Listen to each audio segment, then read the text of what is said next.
কি করছো এবার তুমি? কি রান্না করছো? আমি এখন রান্না করছি, এই দেখো, এগুলো তোমরা কোনোদিন খেয়েছো? লাউয়ের খোসা, লাউয়ের খোসা এখন ভাজা করছি। কুচি কুচি করে কেটেছো না? কুচি কুচি করে কেটে তোমার সিদ্ধ করে, প্রেসার কুকারে সিদ্ধ করেছি। সিদ্ধ করে এটাকে আমি শুকনো লঙ্কা আর মেথি ফোড়ন দিয়ে এটাকে আমি তেলে দিয়ে দিয়েছি।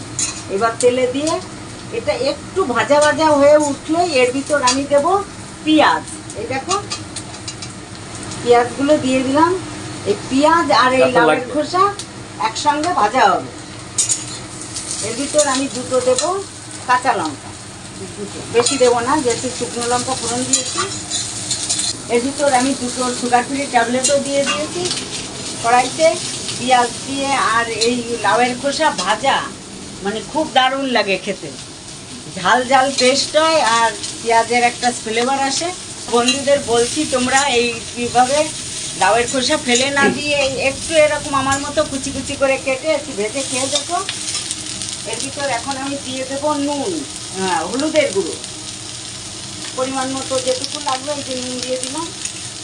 এটা আরেকটু তেল এতে লাগবে, নাহলে ভাজা ভাজাটা ভালোভাবে হবে না। আমি এর ভিতর আরেকটু তেল দিয়ে দেবো। এই ভাজা ভাজাটার ভিতর আমি রিফাইন তেল ব্যবহার করছি। সাদা তেল, তাই তো? হ্যাঁ, এর ভিতর দিলাম আমি সাদা তেল দিয়ে, তারা তেল তেল করে দিয়ে তাড়াতাড়ি এটা ভাজাও হবে, একটু তেল ভাব থাকবে, আর নাহলে বেশ রুখো ভাব হবে যদি আমি কম তেলে ভাজা করি। আর ওই লাউয়ের খোসাটা মানে ইয়ে হবে না, ভাজাটা ভালো হবে না। এই দেখো কড়াইতে কিভাবে ভাজা হচ্ছে। তোমরা এইভাবে যদি তোমরা কেউ আগে খেয়ে থাকো ঠিক আছে, আর যদি কেউ না খেয়ে থাকো, তোমরা এই লাউয়ের খোসা যদি কেউ আগে খেয়ে থাকো তাহলে তো জানবে এটা ভাজা করলে কেমন লাগে। আর যে না খেয়েছো সে লাউয়ের খোসাটা একটু ভেজে খেয়ে দেখো কেমন লাগে। পেঁয়াজ দিয়ে এইভাবে লাউয়ের খোসাটা ভেজে খেয়ে আমাকে কমেন্ট করে জানিও যে কাকিমা কেমন লাগছে।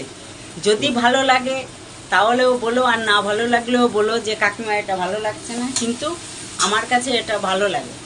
এটাকে তোমরা আলু ভাজা যেমন করে না, আলু পেঁয়াজ ভাজা, তেমন আলু পেঁয়াজের জায়গায় এটা দেবে লাউয়ের খোসা। একটু প্রেসার কুকারে 2-3টে সিটি দিয়ে নেবে, নিয়ে জলটা ফেলে তেলে আগে লাউয়ের খোসাটা দেবে, দিয়ে 2 মিনিট ভেজে তারপরে পেঁয়াজ দিয়ে দেবে। ফোড়নের ব্যাপারটা যার যেমন ইচ্ছে সে তেমন ফোড়ন দিয়ে খেতে পারো। আমি এটাই মেথি ফোড়ন দিয়েছি, মেথি ফোড়নটা আমার ভালো লাগে। আর যেহেতু আমরা ডায়াবেটিসের পেশেন্ট, মেথি খেতে বলে, ওই জন্য আমি ফোড়নে 2-1টা ফোড়নে মেথি ব্যবহার করি।